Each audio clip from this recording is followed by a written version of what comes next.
আসসালামু আলাইকুম 50 জন শিক্ষার্থীবৃন্দ। আজকে আমরা 29 পৃষ্ঠা সঠিক উত্তরের পাশে টিক চিহ্ন দেই।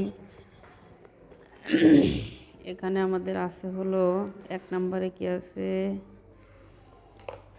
1 নম্বরে হলো 12 বিয়োগ 7 গুণ 2 বিয়োগ 2। তাহলে আমাদের আগে 12 থেকে 5 ভাগ করতে 5, তারপরে গুণ কত 5 দুগুণে 10, 10 বিয়োগ 2 তাহলে 8 হয়। তাহলে আমাদের এই সংখ্যা হবে 8। কয়টি 50 টাকার নোট মিলে 2000 টাকা হয়? এটা যদি আমরা মুখে মুখে করতে না পারি তাহলে আমরা 50 দিয়ে কী করব, সহজ পদ্ধতিতে ভাগ তো হবে না, এখানে 200 2000, তাহলে কয়বার যায়, 4 বার যাবে। তাহলে আমরা এই যে 40টি। জামিল 32 টাকা দিয়ে 4টি কলম কিনলো, 15টি কলম কেনার জন্য তার কত টাকা লাগবে? অঙ্কটা কিন্তু আমাদের করতে হবে যে 4টি কলমের দাম, 4টির দাম কত টাকা, 32 টাকা। একটির দাম কম, কয়টার দাম, 15টির দাম বেশি, 4টা 32, 15 গুণ 8, 15 গুণ 8, 5টা 40, 0 হাতের 4, 8 আর 4 12, 2 120 টাকা। এই যে 120 টাকা। তারপরে 1 ডজন পেন্সিলের দাম 48 টাকা হলে 8টি পেন্সিলের দাম কত? একইভাবে আমরা বের করব যে 4 নম্বরে কি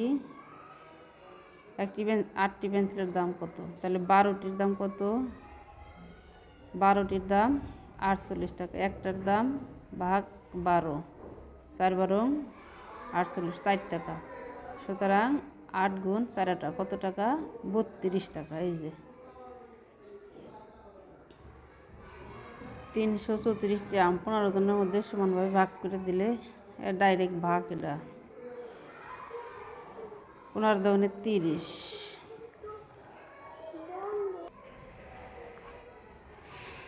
তাহলে আমরা ভাগ করলে আমাদের ভাগফল আসবে কত, 30, 3,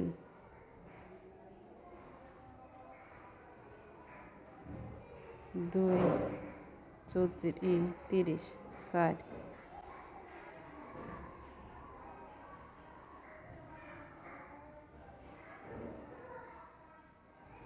চৌত্রিশটি 15 জন শূন্য ভাগ করে দিলে কয়টি আম অবশিষ্ট থাকবে?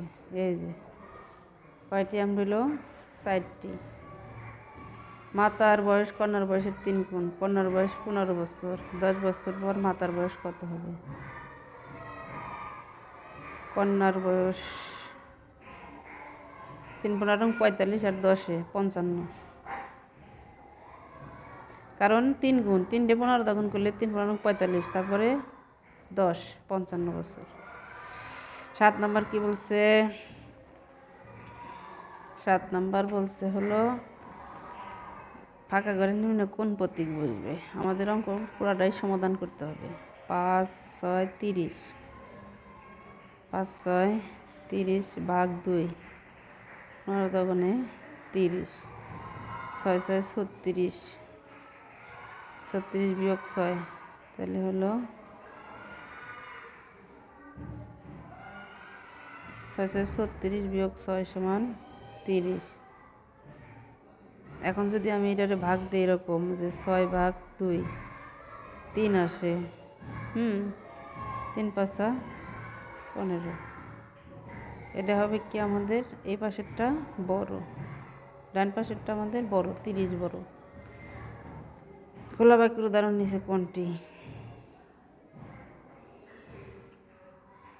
এই যে এটা হচ্ছে খোলা বাক্য, কারণ কোনো গাণিতিক প্রতীক ব্যবহার না করে আনুমানিক কোনো কিছু ধরে যে বাক্যের বা গাণিতিক সমস্যার সমাধান করা, সেটা হচ্ছে খোলা বাক্য।